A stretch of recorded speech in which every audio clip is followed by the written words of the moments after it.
I mean, he's here to, yeah, okay. So today we're going to talk about notes from underground. One thing I want you to note immediately, particularly in this translation, is the title.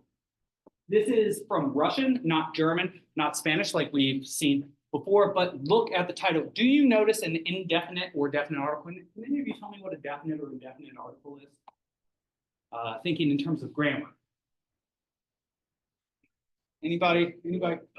It is like the is our definite and slash and is our indefinite.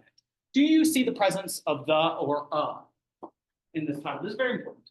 Notes from underground ostensibly is different from notes from the underground. Though, if you do listen to my lectures on notes from underground, you'll see that even I slip into making that error.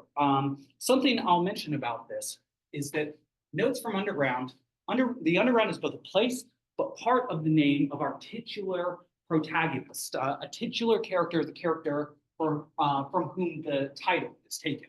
So the Odyssey, Odysseus is the titular character. And the name of the character, similar in some respect to the priest and the barber who do later get names in Don Quixote, as well as the maid and the niece, who also get names later, at least the niece does, is that this character has a generalized name. He is called the Underground Man. And we'll talk about him because we get insight into, this is another two-part novel, but a two-part novel that was written fairly quickly in a journal, in a newspaper, 19th century convention, both in Russia and in England. Dickens, as well, who wrote Oliver Twist, as well as several other major works, as well as Sir Arthur Conan Doyle, who wrote the Sherlock Holmes stories, published their works in periodicals. But the name of this character, we do not get his Russian name. He is not named something like Fyodor Dostoevsky. He is named the Underground Man. I mentioned this to you mostly to bring up the title of another work that we're not going to consider, though we will consider a character from that work in something of a sequel. James Joyce, who will be the next author that we read, the first true modernist 20th century author, and his Ulysses, wrote a work before it called, and I want you to note how I write this work, but then note how you say it in your head. If you're very perspicacious of yourself and you really follow yourself, tell me if you misread this. Maybe I should even have you read this and see if you do.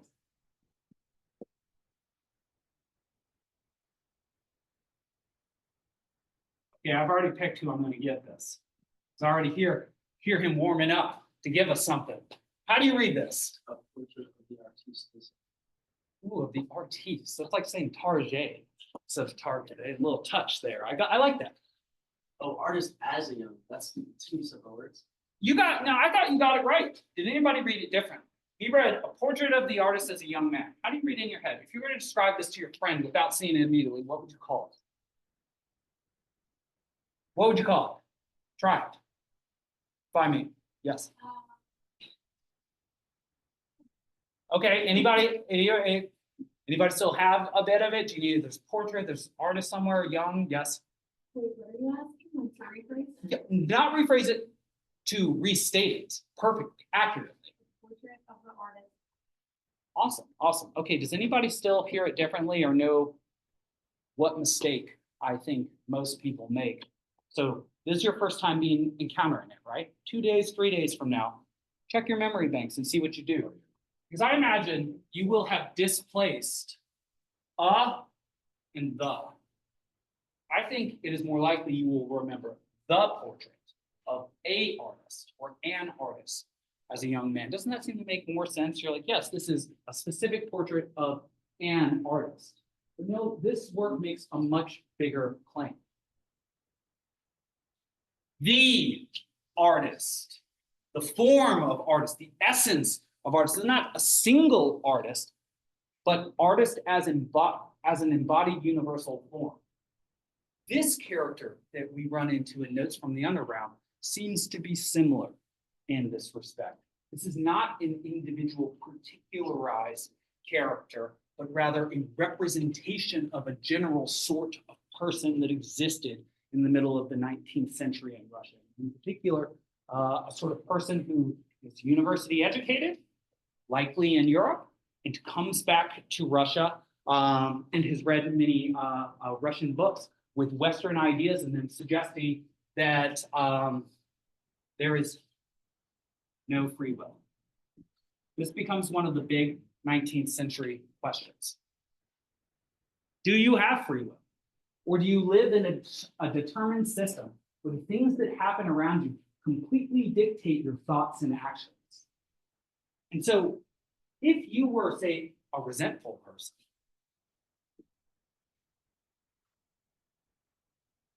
and you don't like to live up to people's expectations, and the expectation of all those around you is that you have no freedom, but you want to prove that you do because you resent these people and what they project onto you, how would you act? How can you act in such a way as to show that you are free? Chaotic, that's so interesting. Isn't the first inclination to misbehave? Isn't it? And isn't that, in fact, how, as a young person, and particularly as a younger young person, you expressed your freedom and the fact that you had agency? You're like, I'm going to do what you thought you did. You know, I had a lot of trouble doing homework in high school because I didn't feel like doing what those people told me to do. And somehow I still teach in college. It's kind of weird. But in any case, I want you to keep that in mind when you think about the motivations of this character. They are not normal motivations. They are abnormal, aberrant motivations.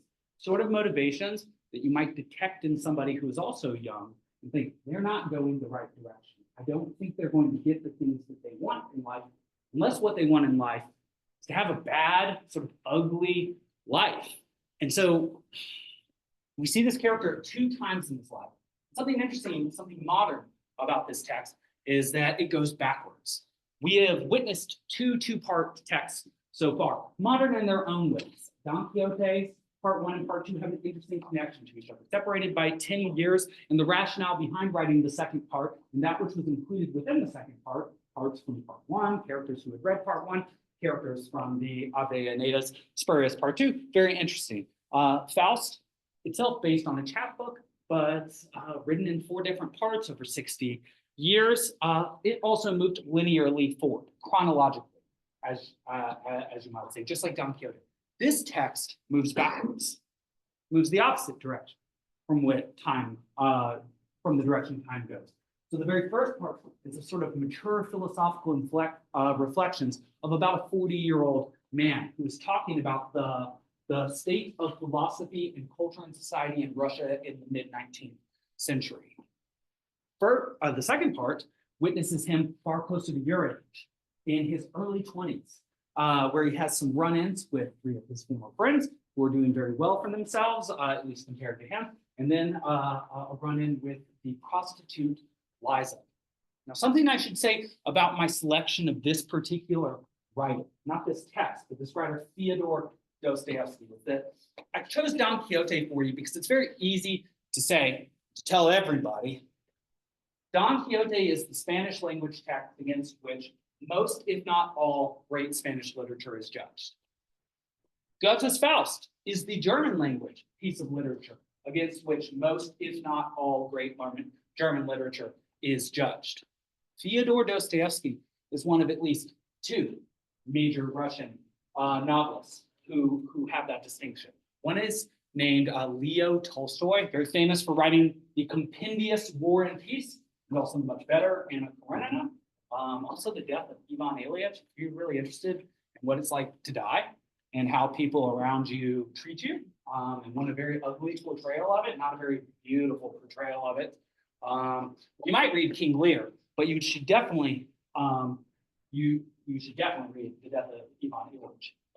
Leo Tolstoy is sometimes said to write of grandees, of dukes, of ladies, of generals, of Napoleon, even. He represents Napoleon in War and Peace. And War and Peace is about the French Revolution, by the way. Dostoevsky writes about the opposite part or angle, tier of society, you might say. He writes about prostitutes, he writes about gamblers, he writes about thieves, he writes about criminals. He himself was at one point a criminal, and I'll tell you about that in just a moment when I describe his life to you a little bit. Because Unlike Goethe, who lives something of a charmed life, himself being famous and renowned for his genius from his early mid-20s all the way through his entire life, everything he did was charmed. This character, Dostoevsky, is a lot more like Cervantes, though I would say he lived a worse life. Remember that Cervantes was himself a soldier that himself lost a battle, a sea battle, and was sold into slavery in northern Africa, and eventually had to raise the funds to buy himself out of slavery. And I remember lost the bit of his left hand to a cannonball as well, which they made fun of him for. Dostoevsky, well, I'll tell you two things about him, and maybe they're right here in this very first slide. Okay, so Fyodor Dostoevsky, 1821 to 1881. So now we've moved from 1605, 1615, from 1792 to around the 1830s or so, to now 1821 to 1881. And this work itself, I think, was published in 1863. I have it on the next slide. I think I may have it on the very next slide. Yes, here we are. Do I have it here? Ah. Well, yes, okay, there we go, 1860. A little bit later than I said. All right, let me tell you some things about Dostoevsky, and I will really focus on the details that I think are of massive importance for understanding what he brings to bear when it comes to talking about suffering and talking about what we might consider the negative aspects of poverty. So he was born 11 November 1821 in Moscow, Russia. Died 9 February 1881 in St. Petersburg, often called Petersburg by people who lived there. He was a Russian novelist and short story writer, not landed gentry like Leo Tolstoy or Ivan Turgenev, who Turgenev himself came from the generation before, like Gogol, of Dostoevsky's. He was very much influenced by both German ideas and Russian ideas from the generation before his. He is often described as a modernist, an existentialist, a psychologist, a theologian, a literary critic. Something I think interesting to learn about Dostoevsky, very unlike the vast majority of his contemporaries, particularly from Europe at this time, is that he was an Orthodox Christian. And he believed very much, very counterculturally, in the power of faith over reason. So, in capital R reason here.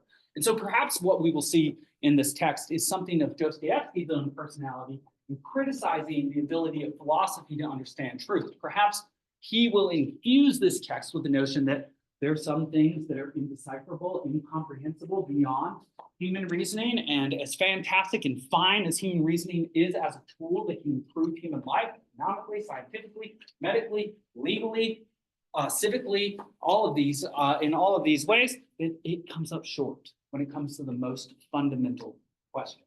And so existentialism. This is when I was coming through school, this was the word one needed to know. Existentialism. You can see existence is in here. This is a particular philosophy that really gains ground in the 19th century. The philosopher Friedrich Nietzsche, German, Prussian, helps to bring this about, but also Dostoevsky as a novelist does too. What is the basic idea underlying existentialism?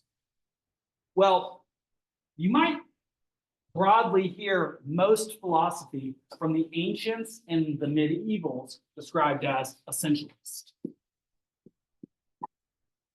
An essentialist in this term suggests that there is a human nature that's objective and whole, that all people have. The existentialists take a slightly different path, a totally different, revolutionarily different tack. They suggest that actually existence precedes, remember this expression, essence. This is a very odd notion, historically speaking. Okay, let me try and understand this. If I'm an essentialist, then my essence precedes my existence. That seems to suggest that even when I'm born as a human nature has already been developed and exists, and I sort of come into human nature. I learn to be. Okay, but I don't change what the nature of being a human is. existence precedes essence suggests that when you are born, you are something that can become something else, something essentially different. It is a philosophy of extraordinary freedom of choice, and that also arrogates a powerful ability to a human that a human has never had, which is to define one's nature oneself. The ultimate goal of life, telos, or eschatos, was often defined either politically or through religion. You want to go to heaven, you need to fight the crusade, or you want to go to Valhalla, you need to fight this war, or you need to act, and do A, B, C, and D, and then you get to go to this very nice place. But here, existence precedes essence suggests that you have the radical freedom to define yourself however you want.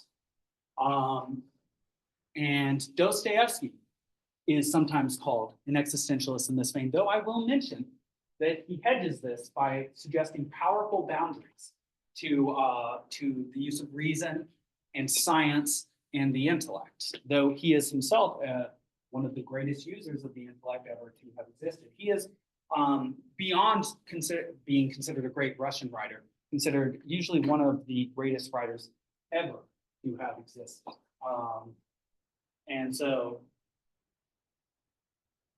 And not only great, but brilliant because of his insight into the human condition. And so that is another reason that I include him here for you. So a little bit more about him. He studied engineering, became a civil servant. While writing, he was an epileptic. Do any of you know what an epileptic is? Or know anybody with epilepsy? Nice Greek word there. Epilepsy means that you have seizures, sometimes grand mal seizures. His particular brand of seizure, you would see a corona, some whitish light in front of him, and they would have what he described as an almost holy experience. He'd be filled with like sort of divine love. And then he would have a grand mal seizure. And so he was afflicted with what is sometimes called the holy illness. Because before we understood this particular condition of epilepsy, it seemed like it was an affliction from God. These people would, out of nowhere, seize. I don't know if you've ever seen somebody seize. It's a very scary sort of thing to see somebody just fall on the ground and then sort of writhe without their reason. And that is something that afflicted Dostoevsky. More about that in a moment. He was also a young radical, part of the Petrashevsky circle, which is full of people who were called left Hegelians. G.W.F. Hegel was the most preeminent early 19th century philosopher, still taught in graduate philosophy programs as one of the major philosophers ever to have existed, who had what is called an idealist philosophy, similar to Plato's in the Greek tradition. He believed that there is an absolute towards which the human intellect can work, and was a preeminent system philosopher. And so when I say that, or systematic philosophy gets very big after Immanuel Kant in the last 18th century, also himself a German figure. And so you can see how Dostoevsky is going to be, why he reacts against systematic philosophy. He was himself enamored of it and learned it through his working with left Hegelians, reading Hegel, probably reading his Phenomenology of Spirit and his philosophy of history. And he found that it was wanting, that it came up lacking, that even in absolutist philosophy that claims to be able to explain everything was missing things. And so, we also have a major difference in this text, which represents first the 1860s and then the 1840s between social romanticism, which is very much demonstrated between the relationship between Liza and the underground man, and 1860s nihilism. By the time, and we'll have some quotes near the end of the class here, by the time the first part comes about, which we'll call us 20 years after the second part, our character has now some more developed philosophical ideas about the world, and he will tell them to us. He is still living his life and developing his ideas in the second part. But he's still, notice that he goes from being a romantic, someone who believes in beauty, youth, and the temporariness of things and wishes to act against nature to a nihilist. And perhaps you can understand how that might be the trajectory a romantic would go who becomes old, who finds himself, herself, their self betrayed by nature, who loses his neotenous, youthful beauty and watches his ideas fail to affect and change the world, and then to become a nihilist. Have any of you ever heard this? I'm sure you've heard this word nihilist before. Anybody seen The Big Lebowski? The nihilist Lebowski. No. It does come from the Latin word nihil. Anybody know what that means?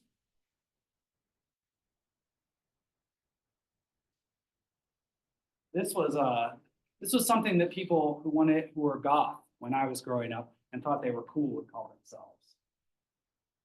To be nihilist, well, nihil means nothing in Latin. So to be a nihilist is to believe in nothing, and to believe that nothing has value. So we'll see a little bit of this philosophy of so-called nihilism when we get to quotes in a couple slides. Okay, probably the most unique and interesting thing about Dostoevsky's life, and possibly the most formative experience of his life, came in 1849. He was taken from his bed at night by the police. Here, I have a quote here. When Dostoevsky was 28, he was arrested in the pre-dawn hours by the Tsar's political police. Just an interesting note for you there. Tsar can be spelled C in our language. The Cyrillic alphabet is different from our alphabet. They have 7 more letters from us, so things are spelled differently. Sometimes it's the same in Arabic and Hebrew, by the way, too. Tsar, C-Z-A-R, or T-S-A-R. Those are both correct. And so with Arabic, you may have seen, like, say, Muhammad things spelled differently. It used to be the case that a lot of people spell in English Mohammed with an O, often these days with a U. And those are the sorts of things that change. Also, Muslim is now spelled with U. It used to be spelled with an O and an E, Muslim in English. So because there are different scripts, spellings change because of the different letters. So when Dostoevsky was 28, he was arrested in the pre-dawn hours by the Tsar's political police. 9 months later, how long did he stay in prison prior to receiving the denouement of his trial, which doesn't sound like there was a trial? 9 months, an entire year of, say, your college life. We have a 9-month-long academic year. It's a long time to be held. The men were then brought into a square in the middle of St. Petersburg. This is in the pre-dawn hours this time too. 3 men were tied to stakes. So I just want you to really visualize this. Taken to a square in a major city, say New Orleans, Jackson Square, where a bunch of parades go by during Mardi Gras. Tied to a stake. There were hoods pulled over their heads. Don't know if you've ever been denied vision. That's a very, very, very scary thing. And a firing squad came out to aim their rifles. So what did Dostoevsky at 28 know in this moment? That he was going to die. You certainly know that you're going to die when you're a political prisoner who has been tied to a stake and had a hood put over his head while riflemen come out in front of you. You're dead. You're super dead. Can you imagine how you'd feel in that moment? Would you, say, feel tremendous fear? He felt so much fear. Now, so this is what happens. Dostoevsky has been saved by a last-minute reprieve by the Tsar. And what I have heard is that this entire drama was part of the punishment. This whole thing was planned. Not necessarily the 9 months, but the being taken out to the fire squad and being reprieved at the last moment. This was such a shocking and traumatic experience that one of the men alongside Dostoevsky went permanently mad. Permanently mad. Dostoevsky himself, didn't he already have an issue going into this? What was his issue? He had epilepsy. It became vastly worse after this experience. And something strange that's sometimes said by commentators is that also his writing became much better. And so it's almost like Dostoevsky himself is sort of like a divine sacrifice to literature, because his writing is amazing and elucidating and illuminating. but the life that he lived to become the person he was, that could write in the way that he did, was not a life that many people would want to imitate. A lot of people in the Christian tradition talk about the imitatio Christi. I went to a Jesuit college, so I thought about this a lot. It's like, would I be willing to live a life where I got, crucified at the end of it, and the end of it was at 33? I don't know. When I was 21, I was really interested in going to the gym and passing my classes and having, a good day. Imagining ending my life in some sort of horrifying sacrifice was not something that I was super prepared to do. But keep in mind that this Fyodor Dostoevsky is somebody that went through experiences that most people do not go through. And then he wrote. So he was saved from the firing squad by a last-minute reprieve. He was then released from labor camp in 1854. He was in a labor camp for 4 years, and then worked as a soldier, a conscripted soldier on the Mongolian frontier for 5 years, and finally returned to Russia 9 years later. So 9 months into 9 years, and then he gets to live in his late 30s. Again, he founds a magazine the following year, traveled to Europe for the first time, 1864 and 1865. His wife and his brother died. His brother, with whom he helped to run the magazine, and his magazine folded and his debts increased. This is a major part of Dostoevsky's life. Something else you should know about him is that he was a gambler. He was a gambler and a drinker. And how he made his money was writing. And so he would often lose all of his money gambling and then have to write very, very, very quickly under extreme pressure and also shame from having potentially ruined himself both physically and financially, and also having a family to support. So he was somebody that found himself often in very, very harsh situations. Yes. What was he arrested for? He was a political prisoner. So it was for his left Hegelian activities. So part of being an intellectual in Russia in the middle of the 19th century is that you were probably part of a sort of westernized movement that wanted to free the serfs. There's so much to say. Who are also called Slavs. They were called Slavophiles, and in fact, they're Slavic languages. Russian, Slavic language. The word Slav comes from the same root as the word slave. And so the Slavs, who Slavophilic, Western-educated Russians wanted to free, were the serfs. Something about Russia, which adds to the idea that it was backward, is that they had serfs, a feudal-like society, not until the 10th, 11th, or 12th century, like Germany, Italy, Spain, and England. They had serfs until the 19th century. And so they were way behind economically, culturally, socially, the Western Europeans, and the young intellectuals that were coming up were aware of it, felt this. And so Dostoevsky was part of a young group of radical political figures who wanted to free the Slavs. They would eventually be freed, but it was through his political activities that he was, and this is something that continues to happen in Russia to this day. They have a very strong tradition of taking on political prisoners. And in fact, I would say that really, when you read Dostoevsky, particularly if you read one of his 4 great masterpieces, one of the lesser 4 great masterpieces, sometimes called The Possessed, sometimes called The Demons, sometimes called The Devils, you will really see the beginnings of modern Russia, and definitely the beginning of modern statist Soviet Russia, in terms of having young radical groups of men come together and to enact acts of terror in order to change the political territory. In any case, Dostoevsky wrote a lot.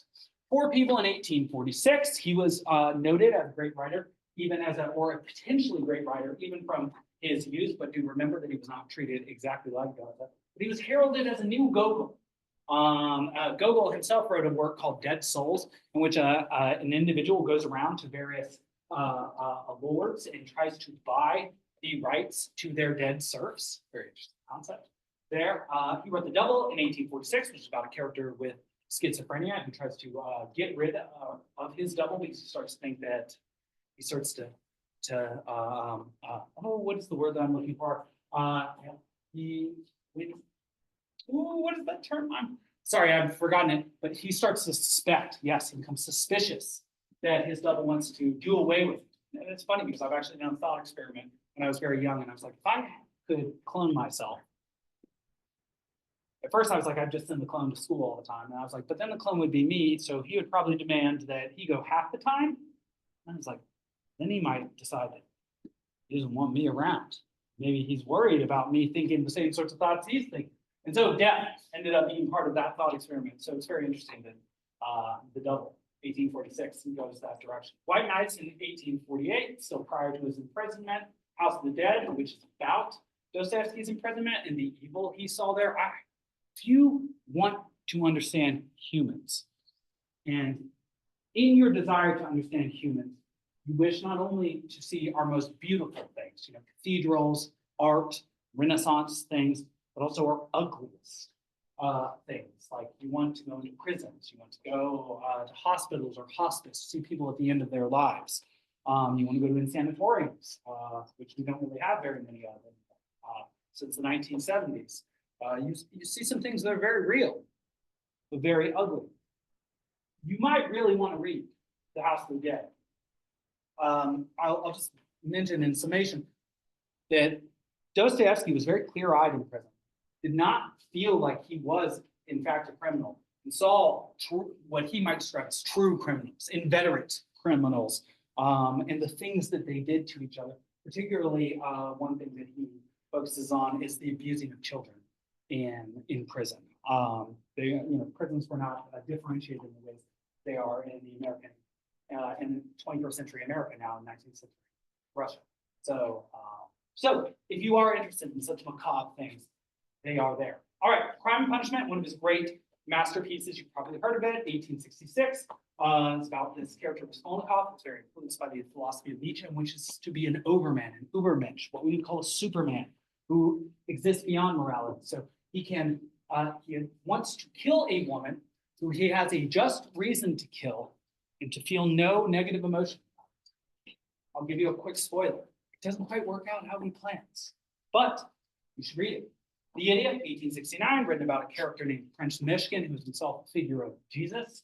He is called the Idiot because he understands deep truths about human nature, but doesn't seem to understand contemporary Russian society or how to enact it. So he does a lot of talking. Demons and the Possessed, or The Possessed, the Devils, 1872, and Brothers Karamazov, which was an immediate success, is Dostoevsky's greatest work and most mature work, and written the year before he died. It's very religious in some ways, and others as well. Yes, well, Notes from Underground. It was first published in 1869 in 2 installments in Dostoevsky's journal called Epoch. It was a response to Nikolai Chernyshevsky's novel, What Is to Be Done, from 1863, in which an enlightened man with reason and science will construct a perfect society. This utopian sort of vision, you might really think about this being the sort of philosophy that underlies the political systems of the Soviets and of the communists in China. This is the sort of thinking that is at the foundation of not only systems philosophy, but of systematic politics too. And so socialism is a top-down rather than bottom-up form of political economic system in which reason replaces faith, in which the use of scientific principles to move people forward are used rather than are valorized rather than the customs of the people that already exist. Bless you. So like for example, something that a philosopher very much influenced by Chernyshevsky might be interested in is, say, disbanding the family and making everybody who is in your classroom, in your society, your family. And that is one of the underlying ideas of socialism. This is why people who are more, say, socially conservative or come from a democracy say, well, socialism is a beautiful idea, but there's some things that it does that are just abnormally, unnaturally violent that make conflict inevitable, which is like taking children away from parents potentially, or dissolving a family. A family seems to be it seems to be more natural to what a human is than socialists have suggested. It's not just an arbitrary construction, is what somebody who is opposing this sort of thinking would say, but something that is natural and necessary to human flourishing and development. But you think about that yourself, what you think about that. I came from myself a very small, in a family that I didn't like very much, so I thought these ideas were great when I first saw them. I have more developed thoughts on them now. In any case, enlightened man with reason and science will construct a perfect society. We do have some great science now, some fantastic rocket scientists and geniuses who have cracked the atom, and yet is society perfect? Do we not have war? Do we not have disease? Do we not have criminals? Do we not have inequality? Have we achieved this? Have we achieved all of this? No. And this was what, 140, 160 years ago? And we're really moving slowly. Anyways, Dostoevsky. Okay, so also Chernyshevsky's article, The Anthropological Principle in Philosophy, flatly argues that there's no such thing as free will. Dostoevsky believed that man was evil, very Christian that way, fallen, irrational, capricious, and that faith beyond reason in Christ could help one master one's impulses. I quote, in one famous letter, he describes how he thirsts for faith, like parched grass. It includes, someone proved to me that Christ is outside the truth, and that in reality, the truth were outside of Christ, then I should prefer to remain with Christ rather than with the truth. Fantastic. Even if you were proved a counter truth, you'd still prefer to believe what he believed. That's amazing. This work is written in two parts, like I said, two tableaux from the underground man's life, like Faust and Don Quixote. Chronology works backwards in notes. Part one is about the underground man as a 40-year-old man in his nihilist phase. Part two is about him in his 20s, 1840s, in his social romantic phase. This immediately preceded his longer great work, Crime and Punishment.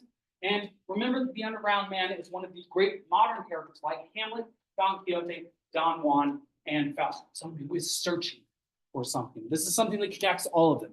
Hamlet finds himself in a situation in a revenge drama, but he's a universal genius.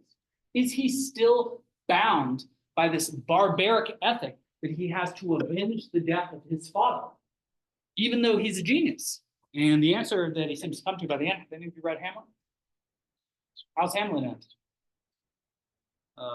Bunch of people dead on the ground. In any case, Don Quixote, he himself is unsatisfied with the state of the world and attempts to transform it and to transform himself. Don Juan has this need to roam. So we still have this term. So in the same way that we have the word quixotic, which means you're a bit odd, or Faustian bargain, which means you make a deal with the devil, to be a Don Juan, as I've explained multiple times, now means to have a sort of emptiness in you, an emptiness that you attempt to fill not with food, but with sexual pleasure. He goes after every woman that he possibly can. I will, as I've said twice now, post a video of Don Giovanni. That's his Italian name. Juan is of course Spanish. Giovanni is Italian. Written by Mozart. Something interesting about Mozart, composed by Mozart, is that Goethe's Faust, we never really settled what genre that was. It's an epic poem with the line numbers. Is it actually a stage drama as it claims to be? Goethe said the only musician worthy who he thought could actually set music to Faust was Wolfgang Amadeus Mozart. And so let's see, Don Juan, and then of course Faust too, who, though he learned so much, finds himself missing the most important aspect of life, joy. So in any case, I want to see how much time we have and then say, okay, I'm going to go very fast. Let's talk about metafictionality in the notes. And metafictionality is an aspect of modernist literature. Metafictionality, remember, is when fiction draws attention to the fact that it is fiction. Like if you're watching The Office, when a Pam or Jim look directly at the camera, make some expression as if you are a character in the drama, that is called breaking the fourth wall. That is a metafictional moment, a moment where the drama lets you know as the viewer that it knows it is itself a drama. So comment on the title. The author of these notes and the notes themselves are both, of course, imaginary. All the same, if we take into consideration the conditions that have shaped our society, people like the writer not only may, but must exist in that society. So you see that Dostoevsky's narrator is already confirming what we hypothesized at the beginning of this text. This character has the name of the underground man because he represents a type of person, not a specific individual person. I've tried to present to the public in a more striking form than is usual, a character belonging to the very recent past, a representative figure from a generation still surviving. In the chapter entitled The Underground, this personage introduces himself and his outlook on life and tries, as it were, to elucidate the causes that inevitably brought about, that language denying free will. It was inevitable. This is the sound of inevitability, Mr. Smith. His appearance in our midst. In the second section, we follow the personage's memoirs of some happenings in his life. The notes continue on, but the transcription or narration leaves off at the end of the text. So note the end of Notes from the Underground. Soon we shall invent a method of being born from an idea, the Underground man says. But that's enough. I shall write no more from the Underground ... This is not the end of the text. He claims he's going to end. However, since he is a paradoxical writer, could not help but going on. But to us, too, it seems this would be a good place to stop. So this writer, in the very next slide, I will show you that he enjoys contradicting himself. But even when he says he's going to finish his work, he continues on. He contradicts himself. This is there is something modern in that. In Don Quixote, or Cervantes' Don Quixote, recall that he includes errors over and over again in the text. Like Sancho's donkey disappear or being stolen, and then reappearing, various summary descriptions and the difference in choice of Hanzo's name between part 1 and part 2, just as he did. There's the use of the first person in this text. Though there is a narrator, the Underground man largely narrates himself, and like Goethe draws us on high, and like Dante says our life, so he's describing something that is not individual to him, but something which is collective. Like when you say "how we doing" instead of "how are you doing," you can be polite. And we use this. We've gone from the third person formal to the second person not as formal to the first person extremely colloquial. How is one doing? How are you doing? How are we? In any case, so books, reading, and notes from the Underground. This is a huge aspect of this course, and we know that this has been huge because we've seen a huge relationship between books and learning and our protagonists so far. Don Quixote is driven crazy by reading works of chivalric romance. Faust is driven to sensationalism by becoming totally bored by the dryness of his legal, medical, philosophical texts. But so what is the relationship between books and reading in this Underground figure? Well, remember what I said about the relationship between Western philosophical thinking and Russian culture in the middle of the 19th century. Okay, now I would refuse to speak to anybody, excuse me. And now again, I would not only get into conversation, I would even make up my mind to make friends with them. All my fastidiousness would suddenly disappear without reason. Who knows? Perhaps it had never been real. Perhaps it was something affected, made up out of books. Would fail to understand and laugh at me when I made my protest speaking in a bookish style. These are all quotes from the Underground man describing himself and things that have happened. Besides, they were all gradually beginning to realize that I was already reading books they could not read and knew about things not entering into our specialized course of studies they had never even heard of. Somehow you, this is Liza speaking to the Underground man. It's just like a book, she said. Again, there was a note of mockery in her voice. What are you getting about this Underground man from these quotes? Is he a very genuine individual? Would you call him genuine or affected? What do you think?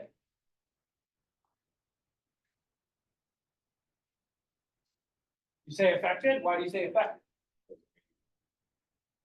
It's talking about, at least what I think, when it's talking about books, it's like he's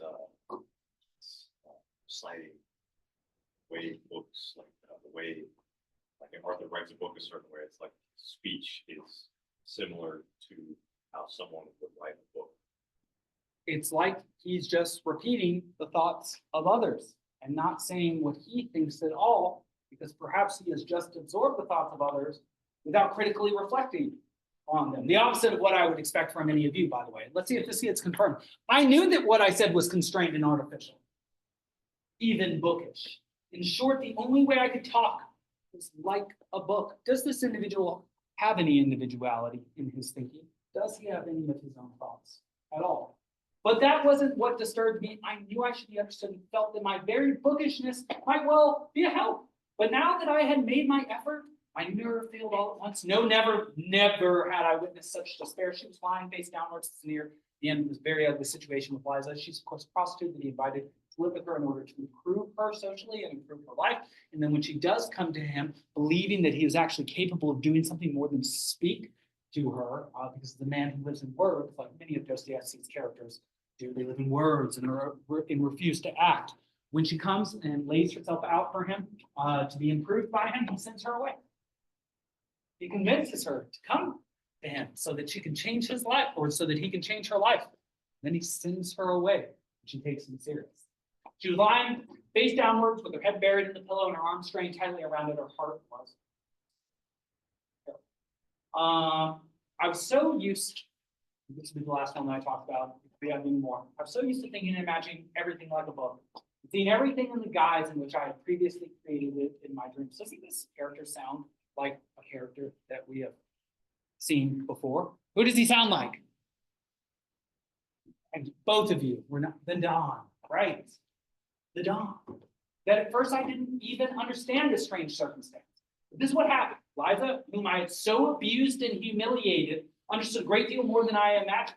She understood that part of it, that a woman always understands first. She sincerely loves that was that I myself wasn't happy. The terrified and outraged feeling in her face changed, first falling, sorrowful, bewildered. He doesn't know how to deal with a human who's having real human emotion in front of him. He had never read about such a situation in a book before. Isn't that the height of inhumanity? To not know how to deal with somebody that you have humiliated and embarrassed? There's something truly missing in this character. And I will say just a couple more things about him because I must read how he introduces himself in part one next Monday. So happy fall break to everybody. We will conclude this lecture just a little bit more.